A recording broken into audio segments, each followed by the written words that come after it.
keep your hand up. You're pushing it. Gentlemen, a little more respect would be in order. But he's an heavy one, Mr. Filch. Oh, I'll say so. Curious for one so full of wind. But hurry, I scent the daylight. 1, 2, 3. Good. Here you are, gentlemen. 1 guinea apiece. Oh, but hold on, Mr. Phelps. This club you work for, what does it do? Oh, tut. Gentlemen, we agreed, no questions. You know where to curiosity leads. Eh? Very deep water. Very deep water indeed. We mean no offence, Mr. Phelps. It's just that this toff's been round, asking questions like. Has he? And what did you tell him? Nothing. We don't know nothing. A toff, you say? Yes, Mr. Filch. A tall, thin geezer with a broad-brimmed hat and a cane and everything. You've done well. Here's another 2pence. Thanks a lot, man. And by the sound of things, gentlemen, I will have more employ for you shortly.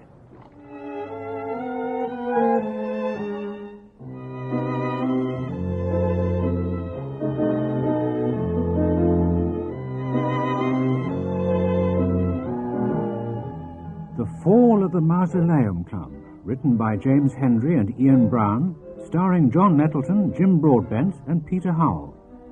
Episode 1, The Pet and the Pendulum.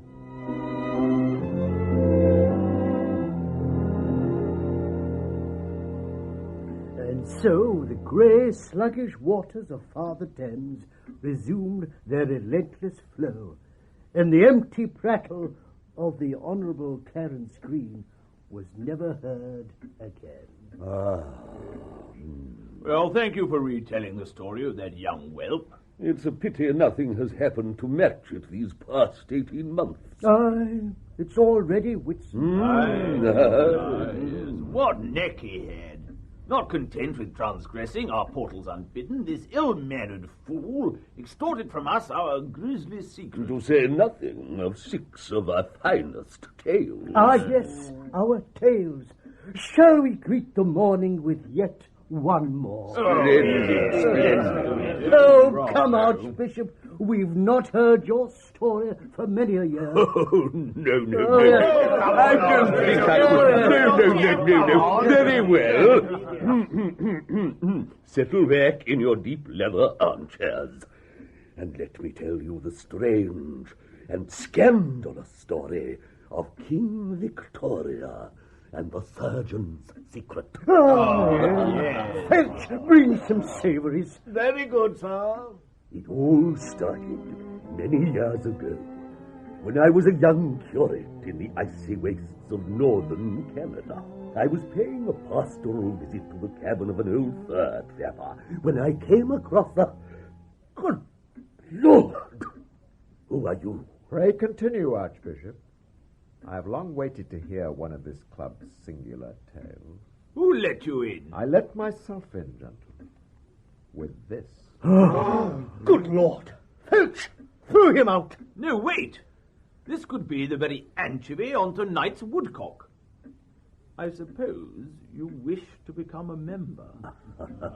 Take care, sir. This isn't the Garrick, you know. Though we have but 2 conditions of membership, they are both very exacting. Have no fear on that count. I have sent many a man to an early grave.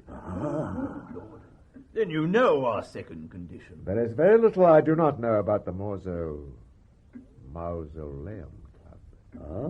Wait, we are getting the hansom before the horse. We are first a club of storytellers. Where is your tale of qualification? My very person is a perennial source of true life tales. For all your arrogance, I warrant we have a tale that'll outqueer any you might tell us. Do you think so? Send for the Reverend Penny. Yes, Reverend Penny. He tells a real flesh gooser. Did I hear my name? Yes, Penny. Seat yourself here and give us your tale.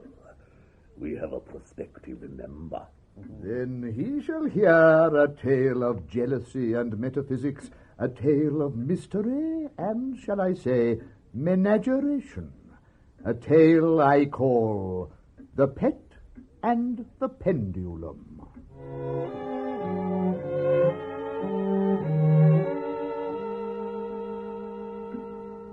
My name is the Reverend Charles Penny, late of St. Dorothy's College, Cambridge. And for some years I had been engaged in a friendly debate with an esteemed scientist, a Dr. Friedrich Westler, late of Heidelberg. My contention was that the soul is unique to man, whilst animals are born soulless. Dr. Westler maintained the contrary, and had even gone so far as to claim clinical proof of the same. Ha! I thought then.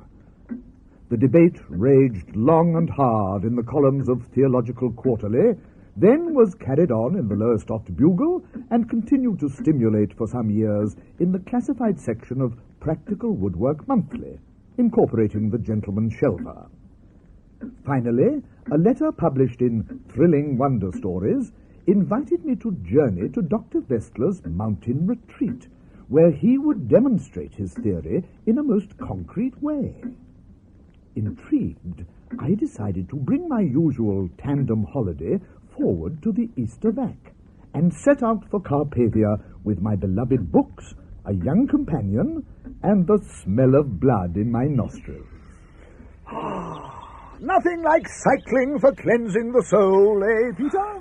No, Mr. Penny, sir. And I might add that your soul would be cleaner if you pedalled a bit harder. I'm sorry, sir, I'm tired. Oh, can we stop for lunch? Certainly not. I'm most anxious to reach the village of Schreckheim before dark. Dr. Westler is expecting us for supper. But, sir, might we not get there faster? Yes? Oh, nothing, sir. I'll join the peddling presently. Might I at least have a sandwich, sir? Sandwich? You're a lazy, tiresome boy. You did remember the sandwiches, didn't you, sir? Yes. Vividly. Oh. My, it is getting dark, and it's only 3 o'clock. Oh, dear. Faster, Peter, faster. August? It's more like September. Peter, I said August. Look, sir. Look there, sir. On the right. There's a tavern. We could shelter there. It's very bad manners to interrupt. All I said. I know. This tavern will provide some excellent shelter. Yes, that's what I was Don't trying interrupt. Wait for me here. So the rain, I don't think... Oh, and make sure the books don't get wet. Good afternoon, stout landlord. Good afternoon, St. Clergyman. What were you wanting, sir? Well, with all that cycling, I'll have a small sweet sherry. No, sir. No sherry. Good gracious. We have got schnapps. Oh, then I'll have a packet of those. As soon as this rain stops, we must be on our way. Visa? Yes, Peter is waiting outside. He's my nephew. You left him outside? Why, yes. A spot of cold water never did man harm. It's not the rain, sir. Get the boy inside.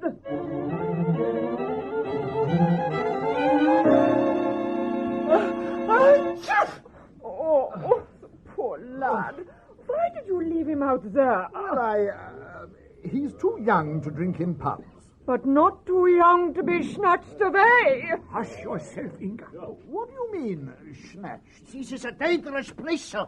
We shall be quite safe. We're staying with Dr. Westler. Westler?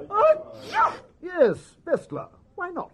Because he is a... Woman, you said enough. And I'll say more. For too many years now, you men have stayed silent while Westler has torn from us our loved ones, our young, our old, even our animals. Animals? Yeah. We used to have a lovely little rabbit. White and fluffy he was, but even he was snatched away. Yeah, he was just ready for the pot and all.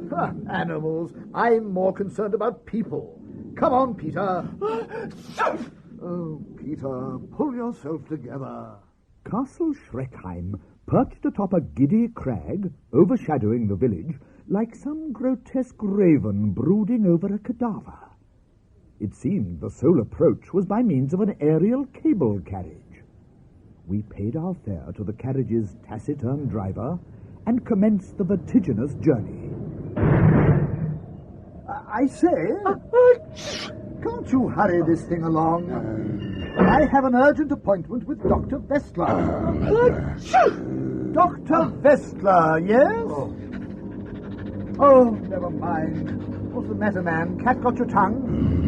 No, stop it. Down, get down, down, boys. When in the cloistered calm of St. Dorothy's I had first planned my summer vacation, I little imagined it would include being chased around an 8-foot cabin by a 6-foot congenital idiot. I was cruelly reminded of a certain unhappy sailing holiday off Broadstairs. Not a moment too soon, the frightful journey was over, and we stood before the grim turrets of Castle Schreckheim. Hello?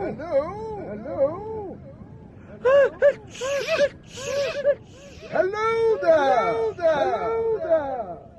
Ah, Reverend Penny. Oh. Forgive me, I was just collecting flies for the gardener's supper. Come again?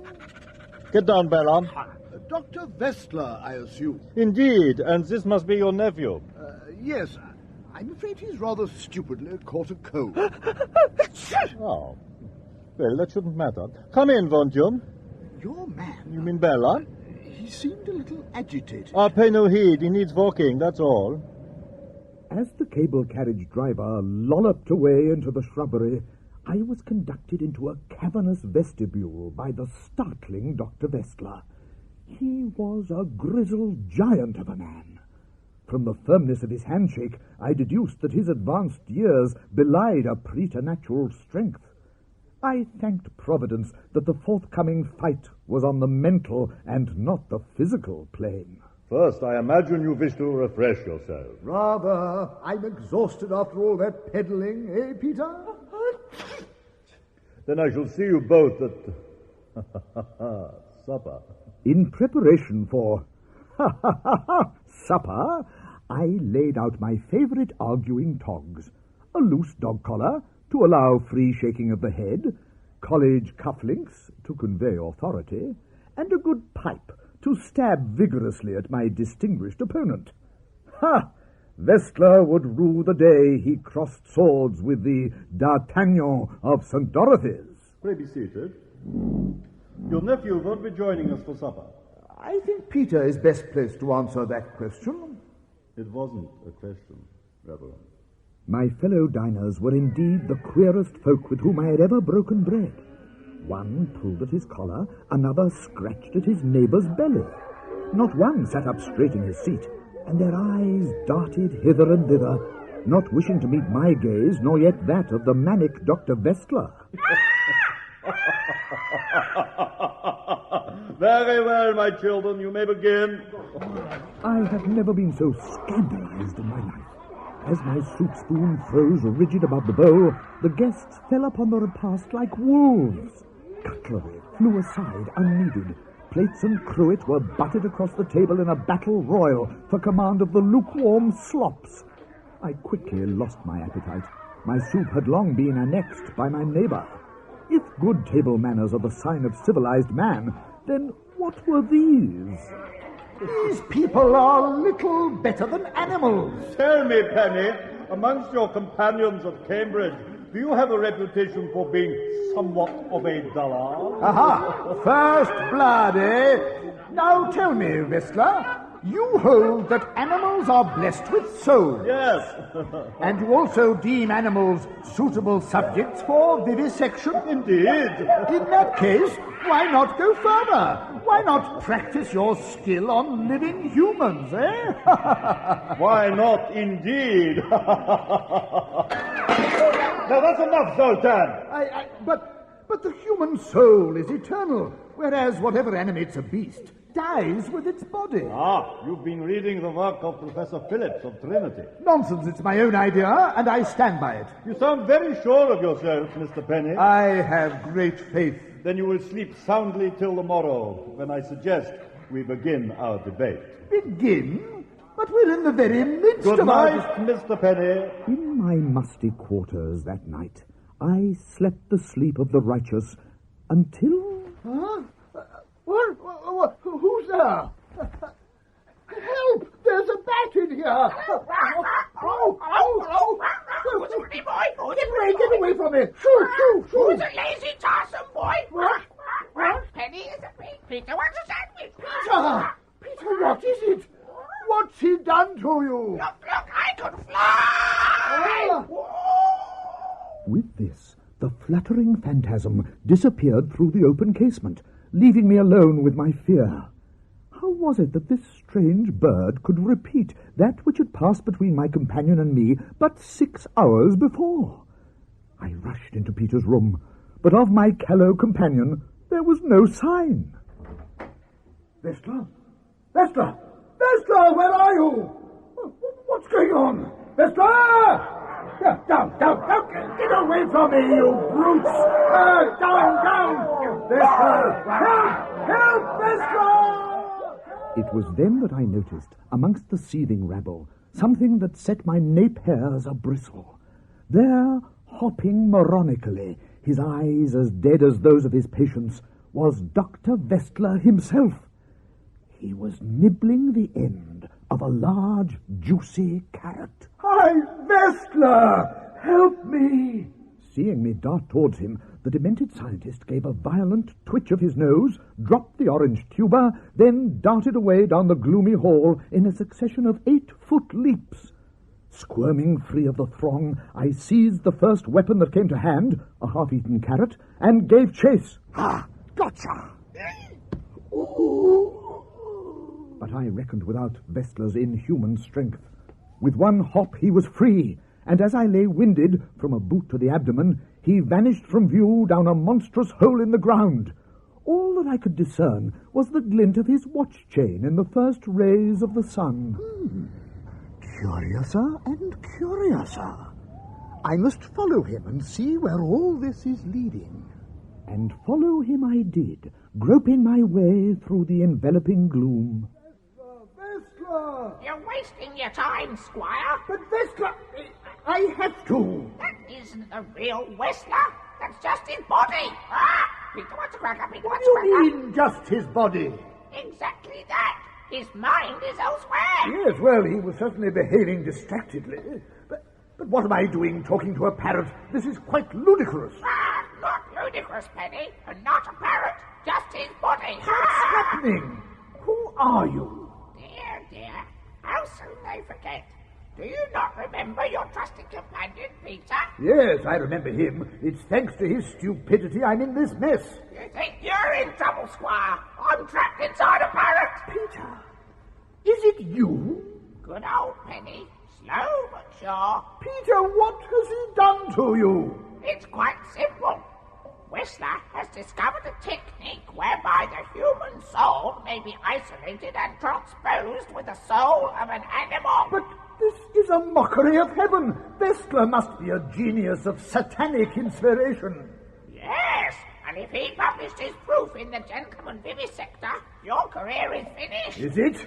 Where is he? Oh, Whistler's the rabbit, you idiot. It was all becoming clear.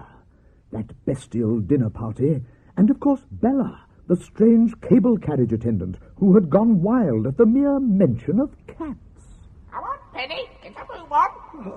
Are you sure this is the way? Yes, this is the way I escaped from Vester's laboratory. Look, try this door. Beyond the door was a narrow passage, from whence I discerned the screeching of 1,000 caged creatures. Help me!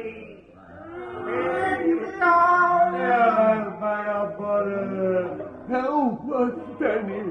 Don't pass by! What? Don't you know me? A talking baboon! Don't you remember Hargreaves, your tutor from Queens? Hargreaves? How did you get mixed up in this? A tandem holiday in 1842. Oh, then you can help me. How does one defeat Vestla? If I knew that, Penny, I'd be back in Queens instead of in this cage, you great thunderhead. Well, I think I'll move on. No, Penny, don't leave me, you blundering son of a strumpet. We've got to catch Wesker while he's still contained in his weaker body. Quick! His surgical laboratory is through this door. My eyes were met by an eerie sight. There in the cavernous chamber sat Vestler in his rabbit body at the head of a silent, staring regiment of animals. Backing away in horror, my legs were entangled by a slithering sargasso of vipers. Yes. Tight farts, Steve. Yes, Cecil. Let me go, I say! Any further protestations I might have voiced were immediately silenced by the amply proportioned hamster, which leapt headfirst into my mouth. Then the air was crushed from my lungs by a Russian bear.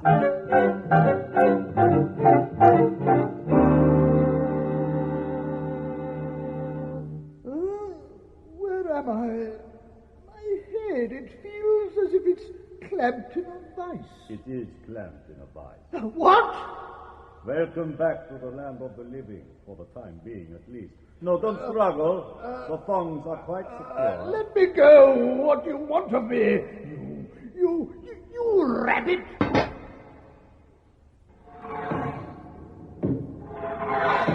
What's this? What's happening? Don't struggle, Penny. This is the means by which your soul, if you have one, will at last be free of the body's incarceration. I give you my most ingenious creation yet. Looking upward, I surveyed the ceiling of my prison. I now observed, with what horror it's needless to say, a huge pendulum whose nether extremity was formed of a crescent of glittering steel, about a foot in length from horn to horn, the under edge evidently as keen as that of a razor.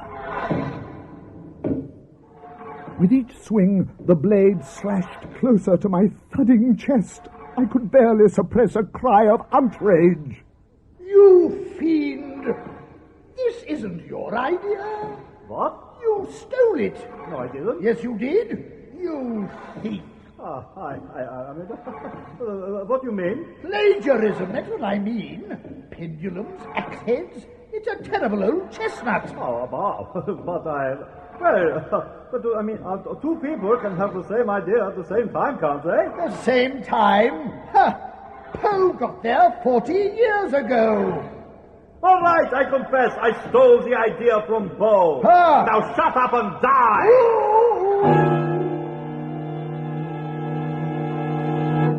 Devil, you fiend! You plagiarist! Oh, you cut me to the quick. Nya! Won't be long now. Who's this? Bella, who let you out? No, Bella, down, boy. Down! I'm your master. I'm not a rabbit. I'm Vestler. Back, Bella. Back! The funiculine genius scampered from the chamber with Bella the Hound Man in eager pursuit. And so I was saved. Or was I? Yes, I was. For no sooner had Vestler departed than a small bundle of fur landed on my chest. It was Sonia, Vestler's wife, who in her feline form had no difficulty in gnawing through my bonds. Hurry up, woman! I'm doing my best. Oh, why couldn't you have been a goat? Ow! Boy. Hurry!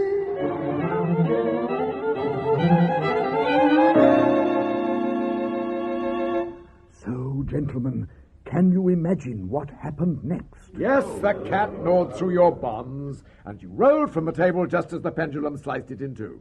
Oh, how did you know that? It's a terrible old chestnut. Well, no sooner had I got rid of the cat than I was in the cable carriage, speeding across the valley to home, safety, and a jolly good bath. Phew! Well, at last that's over. Not quite, Penny. Vestler, will I never be free of your... But wait, You're just a rabbit. You want to fight? Very well, we shall fight. Ha! Must we? Yes. Very well, but to make it fair, you must take on all of me. No! Get back! Oh! I should have known Vestla in his weaker form would never travel far without the protection of his mighty thewed human body. In a flash of lightning, I was gazing at the sickening prospect of the sharp rocks 300 feet below, as the giant's branch-like arm dangled me from the carriage like a ripe fruit ready to drop. Next time, Penny, remember to check under the seat. Oh, don't let go! Don't let go!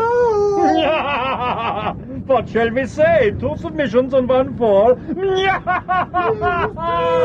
I'll do anything you want. Oh, God, I want you to die. Let the wretch fall. No! With that fleetness of thought reserved to those in desperate straits, I pulled from my waistcoat pocket the first weapon that came to hand, a half-eaten carrot. With the superhuman strength of the Assyrian, my adversary hauled me and his unfinished lunch back into the cable carriage. Ha-ha! Once I achieved the safety of the cabin, it was a simple matter to drop the carrot by the open doorway, and as the rabbit man bent forward to grasp the vegetable prize in his teeth... Out you go! Oh, no! No! What's the matter, Vestla? Afraid of a clergyman? You may be sure I will deal with you justly. It's too late for that. You see, my body has gone, and when the body dies, so does the... The spark of life in the rabbit's eyes flickered and went out. There he lay on the floor of the cabin, cold, motionless, and quite delicious, as I found out later that evening. What a horrible end. Not so.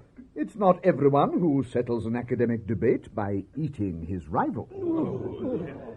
Good yarn, sirs. But I fear you have been playing me a blinder. Are you calling me a liar? Not at all, sir.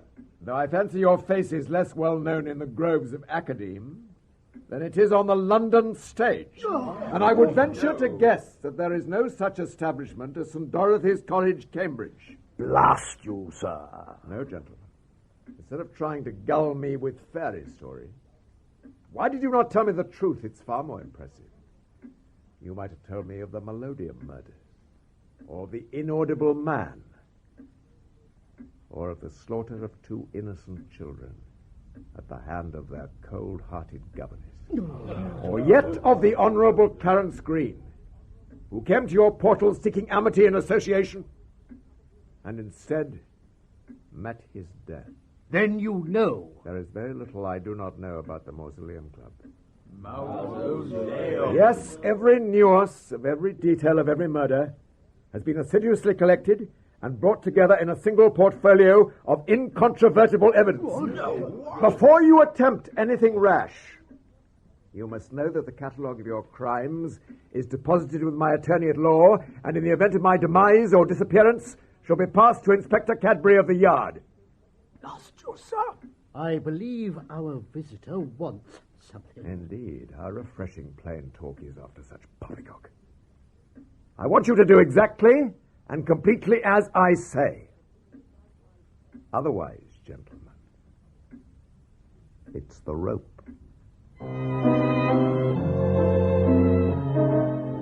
The Fall of the Mausoleum Club, Episode 1, The Pet and the Pendulum, was written by Ian Brown and James Hendry, starring Jim Broadbent, Michael Deacon, Peter Howell, Ian Mickey, John Nettleton, Liz Richardson, Michael Ripper, John Sampson, Alan Thompson, and Adam Wyde. Music by Max Harris. The producer was Paul Spencer.